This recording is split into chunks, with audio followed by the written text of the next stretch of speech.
The Kuwait National Development Plan sets the nation's long-term development priorities. It's organized around 7 pillars or areas of focus for investment and improvement. Infrastructure. Develop and modernize the national infrastructure to improve the quality of life for all citizens.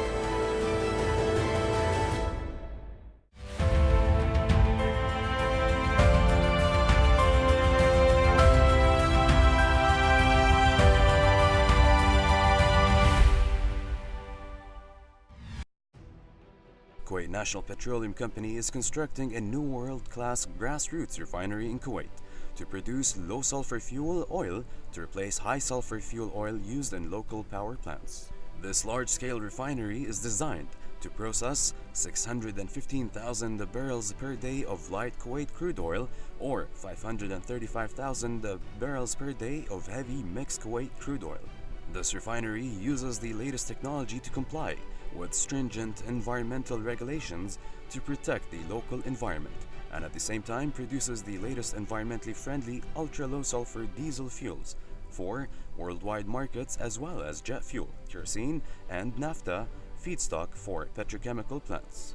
The Al-Zour refinery will use a combination of conventional and proprietary licensed hydroprocessing technologies to convert the light and heavy crudes into low-sulfur fuel oil and lighter products.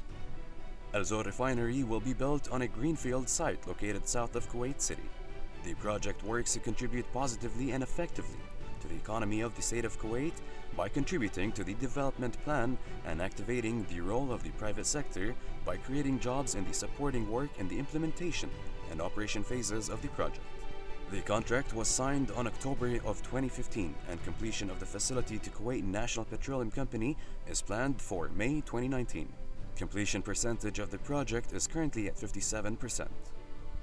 The cost of Al-Zour Oil Refinery project is $16 billion. Al-Zour Oil Refinery project is expected to be completed by the end of 2019.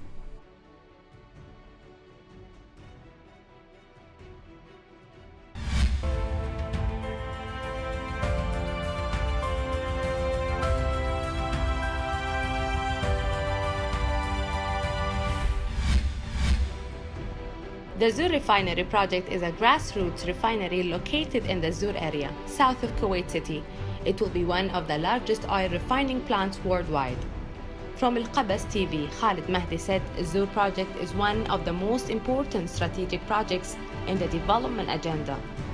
And from Press Gulf account, completion of 57% of the Zour Refinery project. And from Mashru' Kuwaiti account, operation of the refinery project in 2019 as the world's largest new refinery. For more information or details regarding Kuwait development projects, please visit the website on the screen.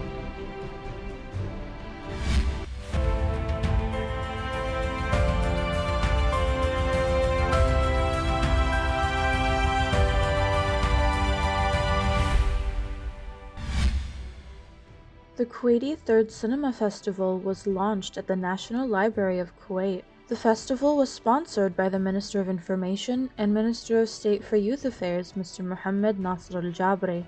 This is the third time in a row that Kuwait hosts such a festival where Kuwaiti filmmakers gather to share their experiences and present their work. During the festival, the producers presented their films where audience and other filmmakers enjoyed their work and got to interact with each other. The Kuwaiti film creation is one of the leading productions in the region. With this type of support, they will even excel further.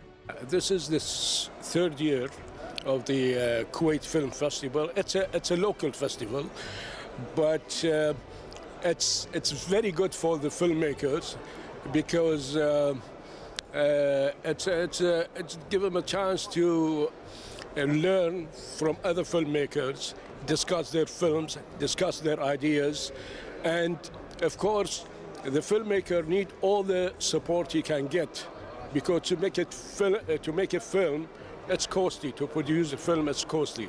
Well, the movie festival in Kuwait, of course, is nothing new. It's movie making started in Kuwait way back. If I remember, when Shut Up Sea was one of the first movies, and then there were many other attempts So there's Sadiq Babani, there's Mohsen Hayat, there is Habib Hassan, to mention just a few.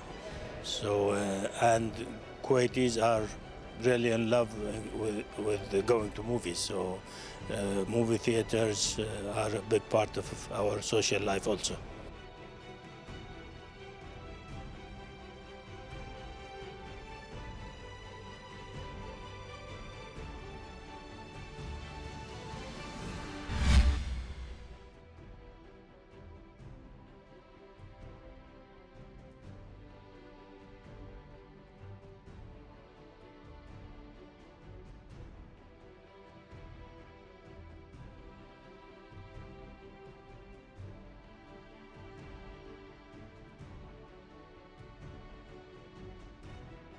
The United Nations House held today the opening session of the 4th seminar that aims towards ensuring a decent work climate for domestic workers in Kuwait.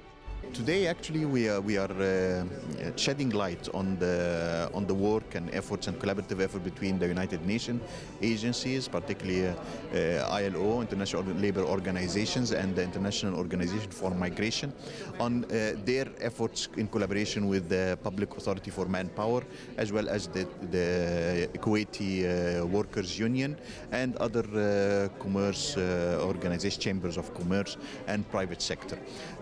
Also in collaboration with the non-profit organization, as we have seen now from the presentations of the different specialists from the UN.